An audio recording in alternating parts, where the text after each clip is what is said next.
Hello. Welcome to our Science Scribbler Q&A Classify Twitch stream today. My name's Trisha. Michelle is not joining us today, but instead I'm joined by Caroline. Caroline, would you like to introduce yourself and a little bit about the project that you're going to show us today? Yeah, thank you. So I'm Caroline. So I work on RailSpace, which is on the same campus as Patricia. I think we met last week. And I run the CloudCatcher project, which is currently an active project on Zooniverse. We've been going for a couple of years, and we've got a new data set up at the moment. And yeah, in CloudCatcher, it's all about looking at the Earth from space. We want people to basically tell us when there's cloud in the satellite images that we show them. Amazing. And so were you the original person who started this project a couple of years ago, Caroline? Yeah, so it was me together with Ed, who is still in the project today. So we we had the bright idea one day that, the problem. So we used to work on a satellite mission where it was our job to validate the measurements, check the products were okay, produce a cloud mask, so a way of automatically identifying cloudy pixels in satellite images. And we realized that this is a problem. Being able to check how well the cloud mask is doing is something that could be crowdsourced. So we thought, well, maybe we'll try crowdsourcing the validation of the cloud mask and see if that gave us some useful information about how we can improve. Yeah. And I guess you had success initially because you've put out a new workflow recently, so things have been going well. Shall we take a look at the project together? Yes. Perfect. I'll move to the screen share. There we go. So I don't know how you want to start, Caroline, whether you'd like to go through a little bit about the satellites that you're using, about the imagery, how the images are taken. Yeah. Okay. So, well, let me just click on our About section at the top. Here we go. So we're basically, everything we do is we observe our Earth.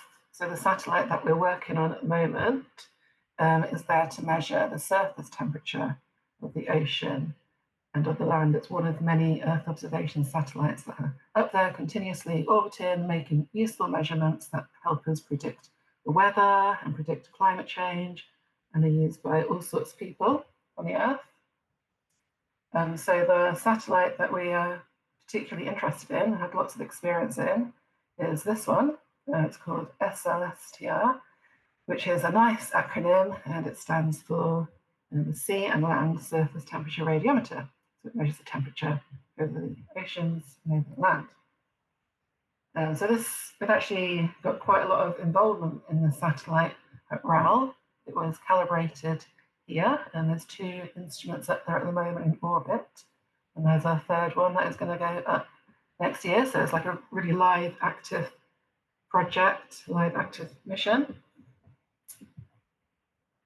With cloud masking, so many Earth observation images require the pixels to be labeled as to whether it's clear sky or whether it's cloudy sky, because if it's cloud, we're just unable to calculate or retrieve the surface temperatures.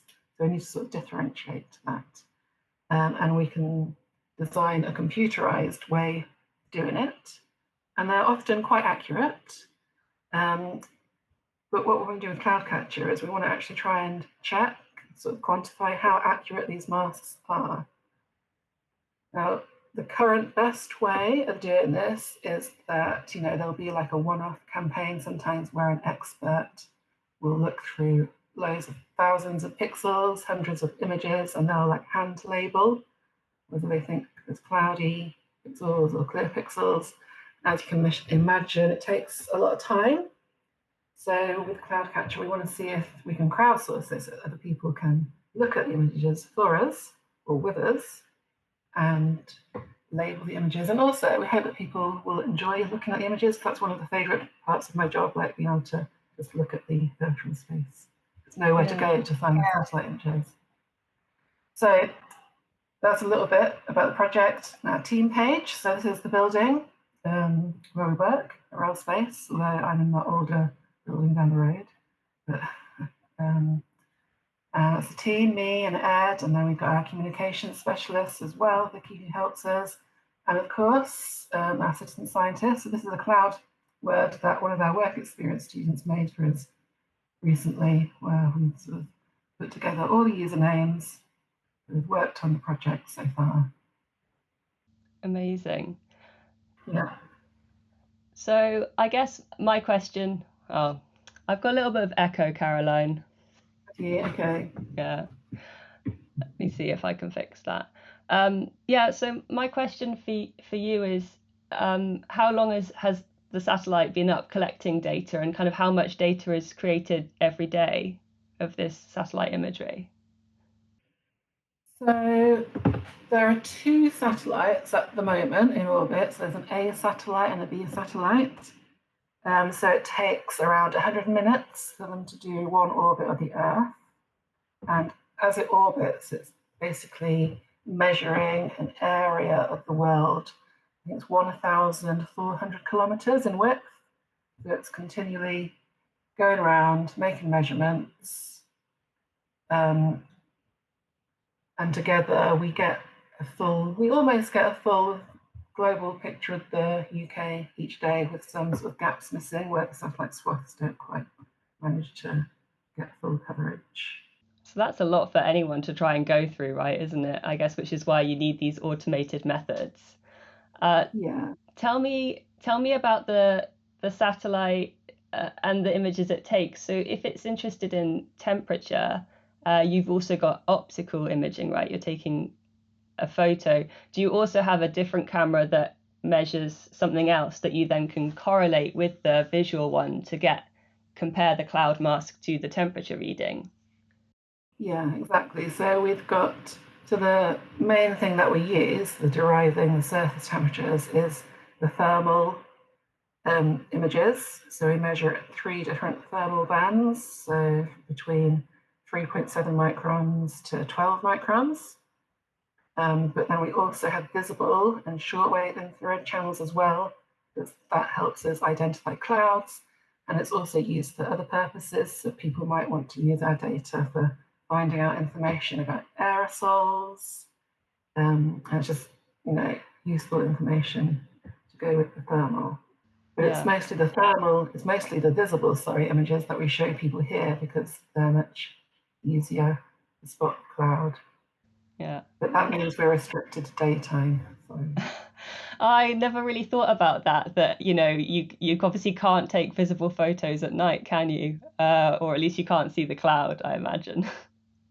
Yeah, well, eventually what we'd like to do with CloudCatcher is be able to show people some colour images made using only the thermal, so that they can sort of validate the nighttime cloud mask as well.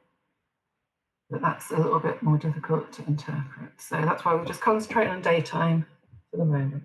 Yeah, starting things simple and making sure that everything's going well before we move on to anything a little bit more complicated. Fantastic. Well, it sounds really interesting to me. Why don't we have a go at doing some classifying? Okay, yeah, that sounds good. So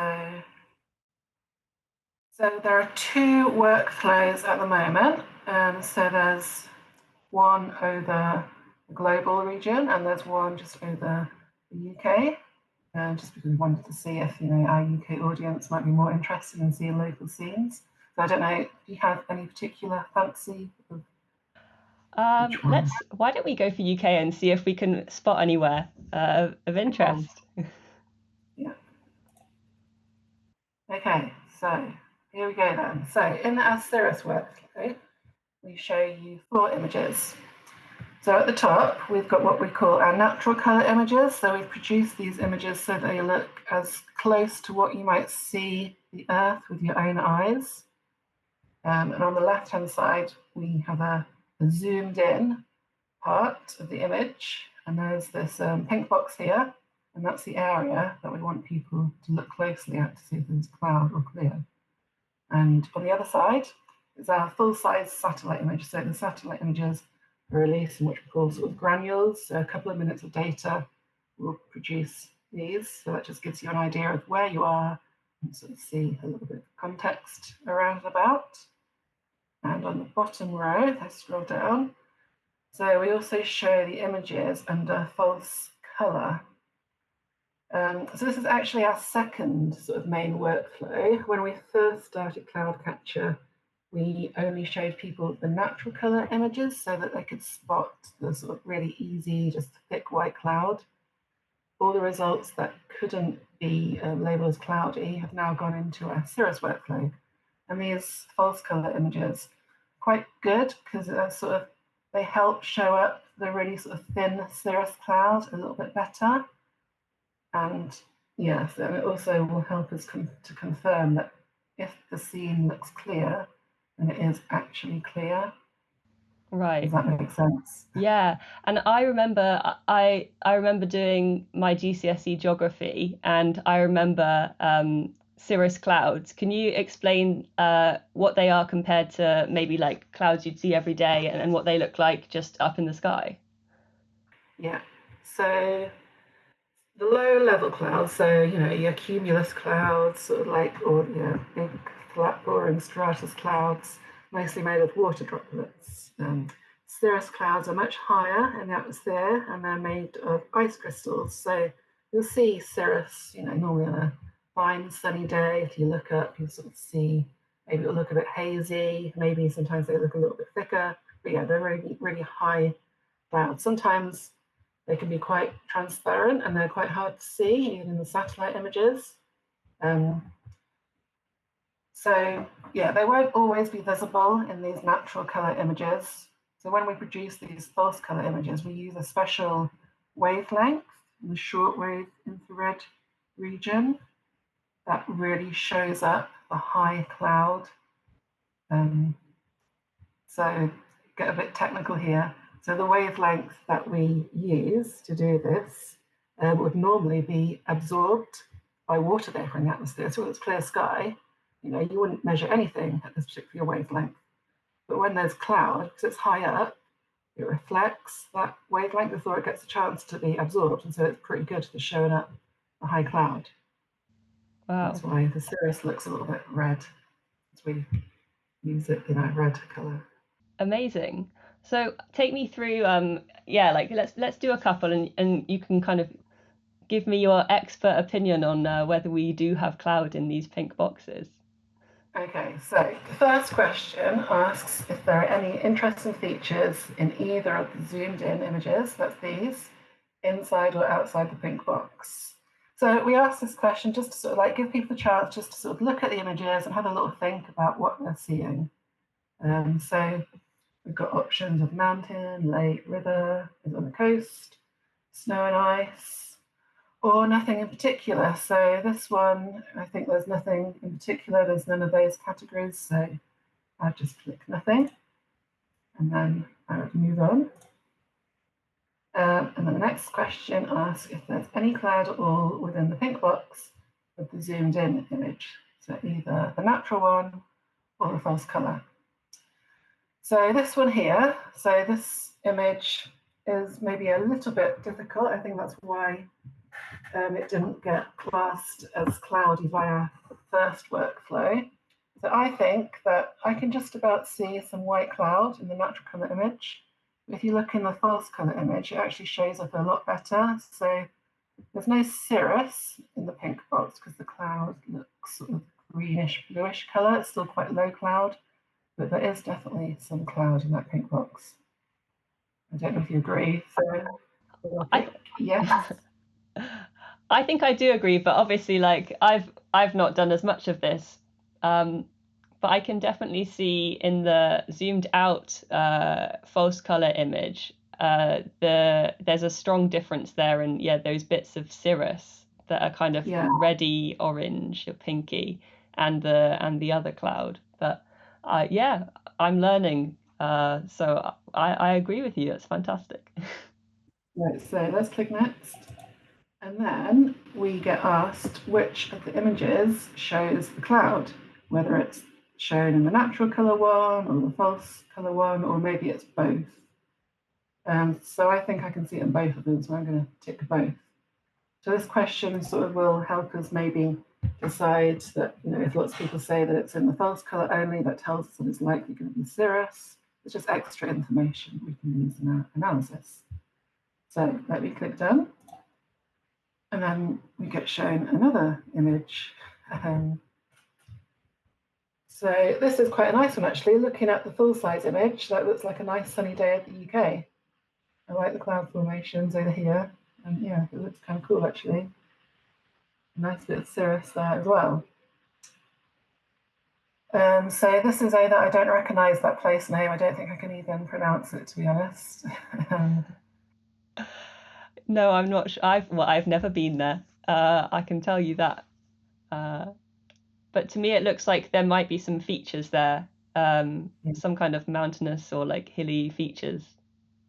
Yeah, I think you're right. And there's maybe a lake there or some sort of inlet from the ocean. So another thing to point out is this arrow here sort of points to where on the large scale image, zoomed in image is from. So it is in Scotland. So I think I'm going to tick a lake here. I don't know if I could tick mountains, I guess. Go on, I tick mountains as well. Maybe it's just hills. Either way, what's a mountain, what's a hill? So let's click next. And then do we see any cloud? Certainly not in the natural colour one. In the false colour one, tiny little wispy bit of cirrus there. But I don't think there's any inside the pink box. So I'm going to tick that no, it's totally clear. And click done. And it shows us another image. And yeah, this one is over Dumfries and Galloway, another one from Scotland. So, do you want to do this one? Yeah, why not? I think that I'm erring on the side of that there's not really cloud in either the natural colour or the false colour. I can see that there's maybe some cirrus just below it and to the right in the false colour. I'm seeing maybe a little bit of orange there. Yeah. But yeah, that's tricky because it looks like quite a cloudy day in the zoomed out image, but in this particular section, I'm not sure. Yeah, this is one of the more difficult cases, I think. Yeah, I probably agree that there's no cloud in this one. But it might be one of those things where there's a lot of disagreement between people because it does look a little bit hazy. Yeah. And how many people do you ask to classify each of these images? How many people are contributing to the vote, I guess, that happens at the end? So we've set the retirement limit to be 15 for this set, but I think that's probably a few too many, and we'll probably get away with only 10 people. But I sort of just wanted to be sure because this is like a brand new workflow. When we did the original workflows, we sort of we studied quite a lot, how the limit, what sort of limit should be. And I think we came up with 10 was a good number because we did start to see the sort of classifications level off, the accuracy level off after about 10. But in this case, it's the ones that were more difficult or too difficult to be in the workflow. So you possibly do want, more people to have a look. Yeah, it's because the truly clear sky ones will be pretty easy, but mixed in, there'll be the really difficult cloud cases as well. So, yes. So anyway, are there any features, first of all, for this first question? I think it's hard to say because I feel like I'm looking at the shadow almost of the cloud in the bottom right. I think with my expert eye, I think that's probably on the coast because I think it looks quite dark here. Yeah. Just about the coastline. All right. Well, So yeah. that's the coastline. And then we're saying it's clear, I think, aren't we? Yeah. Okay. Oh, this is a nice one. I think we found a contrail. So I'm going to go with there's definitely cirrus here. Definitely cirrus, yeah. And you see that like that stripe there? The sort of like straight stripe. Yeah. Yeah, that's probably a contrail from an aircraft. And would that be like, do you know if that, can you recognize whether it's a large or a small aircraft, or is it all going to kind of look the same in this imagery? Yeah, I don't think we'd be able to distinguish. Have you ever seen a Yeah. plane? No, I don't think we can pick out a plane, not with the resolution of our pixels. Yeah, I was going to ask also, like, what is the pink box? What size is that in terms of kilometers that you're looking at, or meters even? So, okay, so each one of these pixels is 500 meters by 500 meters. And then I think we've got a 3 by 3 pixel area. So that's what, 1.5 kilometers by 1.5 kilometers.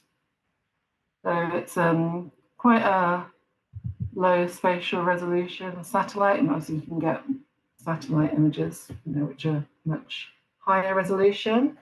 This is one of the lower ones, quite simply because you don't need a high resolution if you're looking at sea temperatures, for example.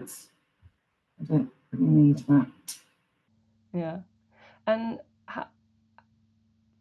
obviously, I'm thinking about, using this for, things like research into climate and stuff like that. When you have the cloud in the way, that gets in the way of kind of creating like an accurate temperature reading, right? And Yeah. in general, what proportion of kind of time points do you lose to cloud being in the way? I guess maybe that's region dependent as well, isn't it? Yeah. So globally, on a global scale, there's around like 70% of the world is covered in cloud at one time. So it's quite a lot of cloud. Obviously, yes, there is region dependent. Some regions are covering cloud most of the time, and some are pretty clear. So, yeah, that's the sort of level we're talking about. So, yes, you can't, when you're looking at surface temperatures, because you can't see all of the surface at once, you sort of need your orbits, you need to sort of build up statistics to look at longer term trends. It's just you need to definitely make sure that you're not including cloudy sky because then you'll get an error in your surface temperature retrieval, which is not going to be good. And at the same time, you want to make sure that you're not excluding any clear sky data that could be used to get a surface temperature because then you're missing out useful measurements. And when there is a measurement where the cloud is blocking, so like the cloud mask would eliminate that pixel, say, when you do take that measurement of temperature, what's happening there? Are you getting a measurement from the surface that has then been changed by the cloud, or is it the temperature of the top of the cloud, or something between? Yeah, so you're basically measuring temperature at the top of the cloud. If it's a thick cloud, if it's a thinner cloud, then maybe you're measuring a little bit further down. The people who actually retrieve the surface temperature, so we don't do that at RAL. We're sort of like helping with this data. So they will have other checks and balances in order. I don't want to overstate the case that this is going to have a major effect on climate data because obviously they'll check and then double check to see that the data they actually use for climate modelling is good. But if you can improve the cloud mask as applied to these first images, then it's just better. Yeah.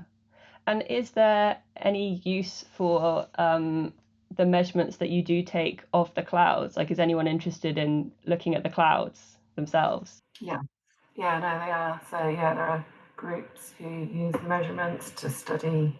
They can retrieve cloud properties like the cloud height, what the size of the cloud particles are, how optically thick the cloud is. So yeah, there's a whole other field of people who want the cloudy pixels because they're interested in them. And same for aerosols. That's a big area as well. And they've got a higher chance, haven't they, of getting their cloudy pixels if you've got a 70% chance of cloud cover at any one time. Yeah, they've got a better deal. Amazing. Well, I'm happy we can classify a few more, or we can chat a little bit about your experience running a project on the Zooniverse if you want as well. Yeah, that's fine. I guess my first question is I'm interested in whether you've classified on any projects yourself on the Zooniverse that are not this one, and what your first one was. Yeah, so when we first started sort of thinking about where we could host our citizen science project, I did try out a few projects, but I admit I've not been a very dedicated Zooniverse user. I tried out a few. I think, what did I try? There's one about coral, Yeah. and there's lots about the animal trappings, where you see the pictures of animals. But I've never really properly got into another project. It sounds quite bad.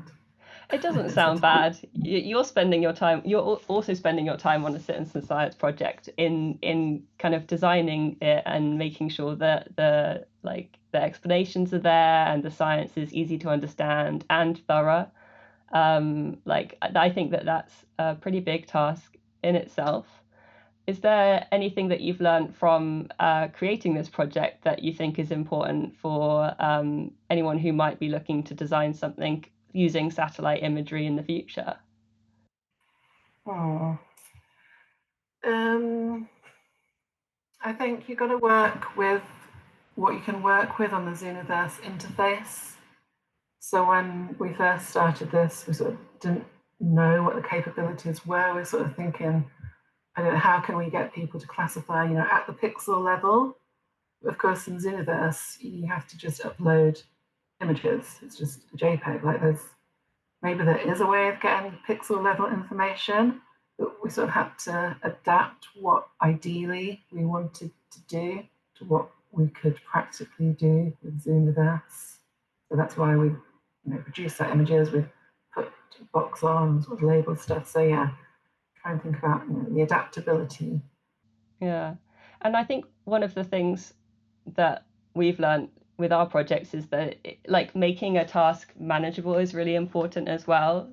So even an expert doesn't want to have to look at a whole picture like on the right hand side of these ones and look at every pixel and classify the cloud mask on that. That would be that would take too long for your attention span, right?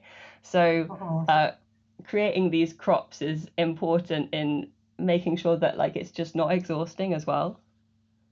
Yeah. And all we need is literally, it's better for us just to have a random spread of one pixel from one scene to get sort of more examples of different atmospheres, of different cases, rather than, we don't need people to classify every single image on every single pixel on an image. It's good to have the randomness and have the spread through time. And do you think that you're kind of, if you were just to be shown the color of the one pixel really just large, you'd be able to, on a pixel by pixel basis, classify cloud? Yeah, I don't know. Because I don't think you could. I think you sort of need the context. Sometimes I worry that we've not got our sort of color contrast quite right. Sort of are people influenced a little bit by the thickness of the box? Does that, affect how they see the cloud a little bit? I think there's quite a lot of stuff out there on how people perceive color, and obviously it's different on different people's screens. Yeah. So yeah, you definitely need the context.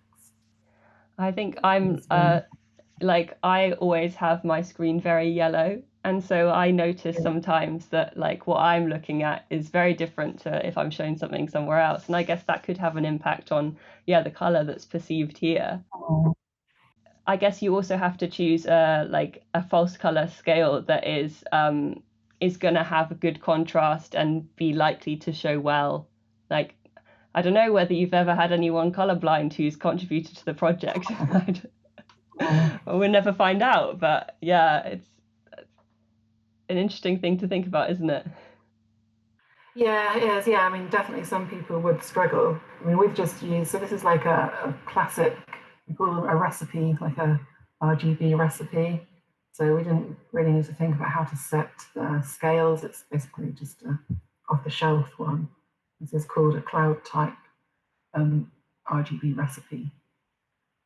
But yeah, some people I think maybe would struggle with the colours. Yeah. Amazing. I guess like finally, to think about kind of what's next and what you would like to see in the future of this project. We're working on I really like, by the way, the name of the workflow, which is You Cannot Be Cirrus, right? But what happens after that? We've talked a little bit about looking at the nighttime images. Is there anything else that you envisage in the future? Well, yeah, I mean, there's lots we can do, lots we'd like to do. I mean, in theory, we could do this for other satellite instruments, not just the SLSTR. This could apply to any satellite instrument. But yes, it would be good to be able to validate the nighttime images as well.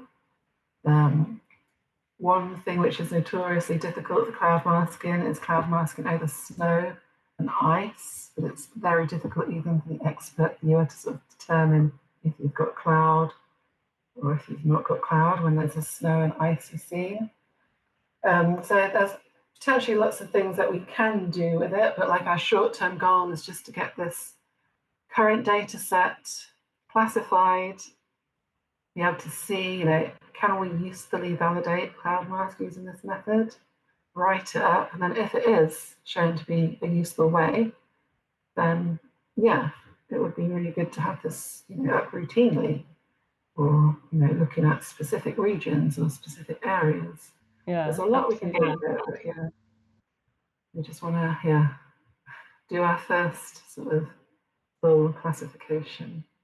Yeah, and I guess when you have this set complete, that's when you'll be able to really share the results with the community and kind of build confidence that this is very valuable work that you're doing, right? Yeah, definitely. Yeah, that's what we'd like to do. We have been sharing our sort of results to date with the scientific community at validation meetings. But yeah, it'd be nice to, if it is shown to be a good way, it'd be nice to be able to do it in a more routine way, and that people can more usefully, submit their own cloud mask and say, "Oh, can you help validate this?" And that's what eventually we'd like to be able to do. Fantastic. Well, thank you so much, Caroline, for showing us around your project today. I've learned a lot about how all of these satellites work, and kind of even the scale of it is like really. I mean, it's just pretty epic, to be honest. Thank you for coming on stream. I hope you had a good time. I had a good time, and I think we'll finish there. So. Thank you, Caroline, so much, and see everyone else in a month's time, probably. Okay, thanks for having me. Bye.